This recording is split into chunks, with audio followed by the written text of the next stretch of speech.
Kirby Air Riders seems to be a very fun and cute game. I've actually never played the original, so I was hoping this direct would really convince me to buy it.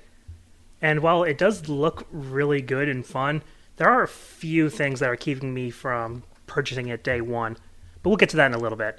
First, let's talk about the stuff I do really like.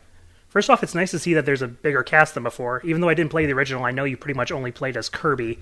The courses look amazing. Like, even though the control scheme is very simple, the fact that these courses are so vibrant, colorful, and there's enemies that you can hit and everything separates it from a lot of other racing games out there, which is really nice. I also like all the different machines, the way they look and how they have all different stats, and your rider determines their stats and how big they are and everything like that. I always like that in racing games. I played quite a few recently who didn't really have that. I mean, they had a lot of like variety in carts, but not stats. Like, everyone kind of played the same, basically. Not naming names, but maybe you already have some in your mind.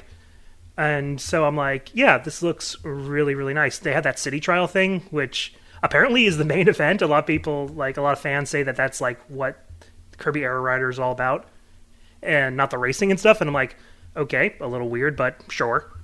But that's also kind of one of the things that's making me kind of iffy on buying this. They only showed off 4 tracks. Now, I'm sure there's going to be more than that. At least I would hope so. But it's like, okay, that's nice. They look all great, but it's only 4 that you showed off. I would have thought they would show it off more, but whatever.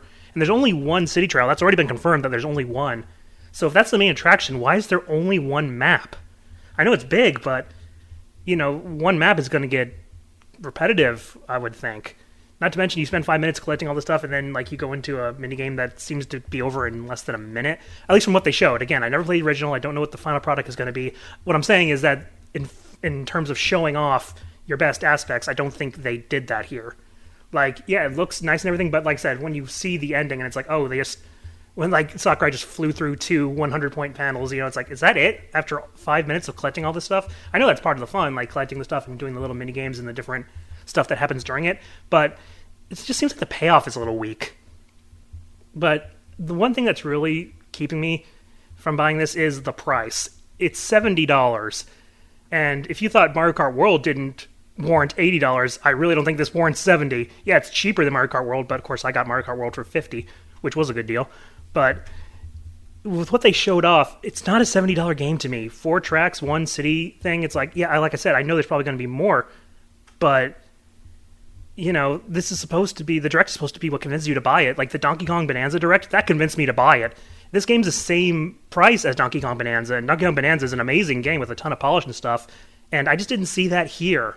Like, I'm sure it's going to be polished, I'm sure it's going to be fun and everything, but Nintendo has this weird thing where it's like, if one game is, the $70, every game has to be $70, even if it's not the same size or scope or whatever, because then pricing this like at 60 or whatever, it's like, oh, that automatically sends a message that this is a lesser game or something, which is so not true.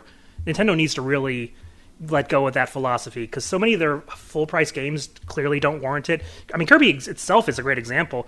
There have been a lot of people complaining about Kirby games being too short or low on content or something like that, and they're still full price. So it just seems to be a Kirby thing. I don't know. Actually, I think it's more of a Nintendo thing, because Pokemon's the same way. There's a lot of Pokemon games that do not deserve to be full price, and they are. But speaking of Pokemon, that's another thing. The competition coming out around this game. Legends ZA comes out not too far off of this game, and so does Ninja Gaiden 4, and Sonic Cross Worlds is coming out soon. There's no shortage of competition for this game, both in the racing genre and in general. It's a holiday game, so there's going to be a lot of competition.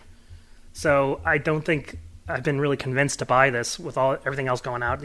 I got to be picky about my games these days because everything's going up in price, and my wages have not gone up, so I got to make sacrifices.